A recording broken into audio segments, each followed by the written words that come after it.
I can't stand when people are mean, nasty, disrespectful, but I can't control them. I can only control myself and how I respond.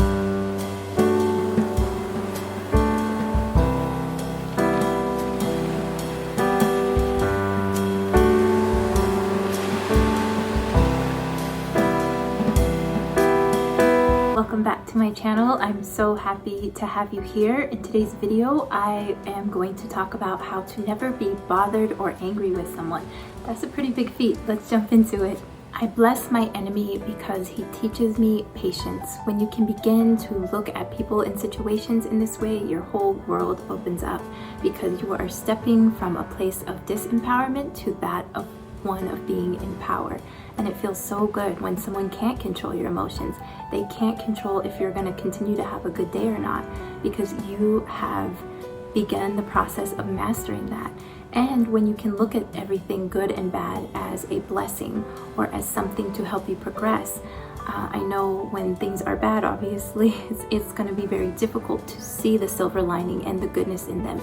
But if we can begin to even shift them slightly, like, okay, this nasty, mean person is here to teach me kindness, to teach me patience, to teach me compassion, to teach me, run down the list, then it becomes something, a tool for growth and just betterment. Allowing people and situations to anger you and get you agitated and mad is allowing these things, these people or situations to control you. So let's just think about how many people do we have in our life that really get under our skin, make us angry, make us mad. But think about it. When someone has the ability to alter your state, to alter your peace, they have put you in a type of slavery. That is a mental and an emotional slavery. You're allowing them to control you, to control your emotions. You are voluntarily giving up your power.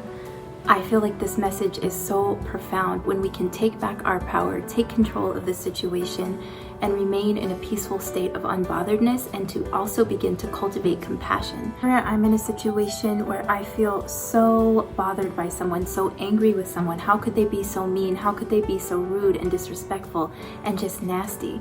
And then I stop and think. I try to get a little deeper, and I don't always have success in this, but I really try to think deeper than the situation presented. Maybe they're scared, maybe they have fear. There's these deep triggers. Now, does this excuse their behavior? Absolutely not. You always need to have boundaries with people and put your foot down when necessary, of course. But I believe that you can win emotionally when you don't respond. You don't engage in their nastiness, you don't engage in their drama, and you leave them with it right there. Of course, no one is perfect, so there will always be instances and times when you do get very angry and bothered. But then, like I was saying, when you can use it for your growth and your evolution, say there's a person or a situation in your life, and you decide to see, what is this here to teach me? What can I learn from this? It's like the biggest blessing in the world, because there is something to learn from it and something to gain. Like when we decide not to take this on, we decide not to take the hate and the stress and the anger on. This is spiritual work.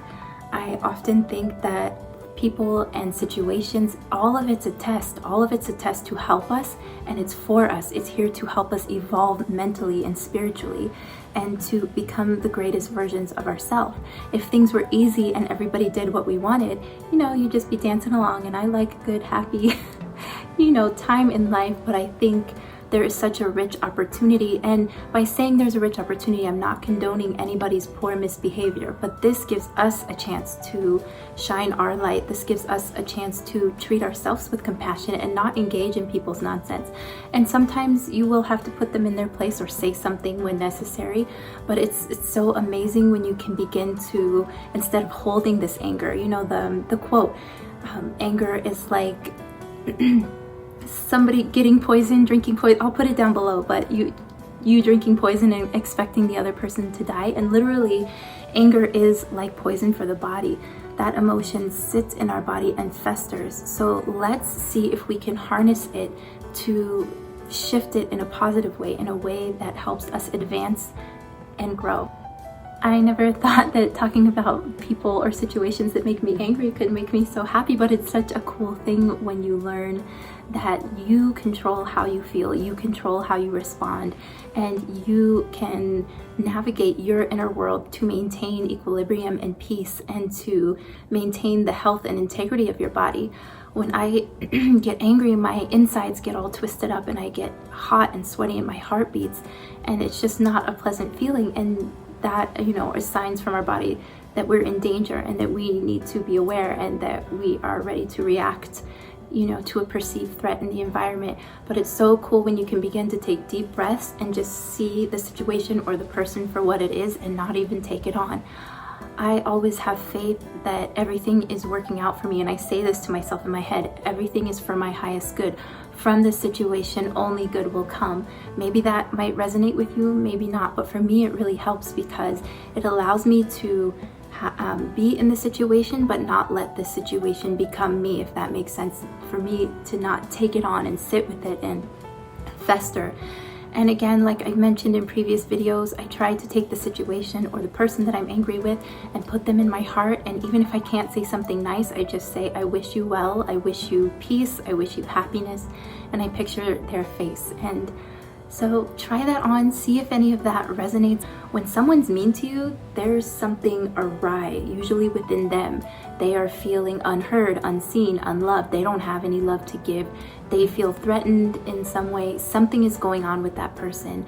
And maybe you might feel ready to send them compassion or not. It's totally up to you, but it just presents another way to look at it. I look at people who are angry out in the world as scared little children, and all they know how to do is protect themselves and get hostile or angry because their inner child probably wasn't protected. Well, thank you so much for watching. I hope this video was useful. If you enjoy content like this, self-improvement, holistic nutrition, vegan, alkaline, things like that, please subscribe.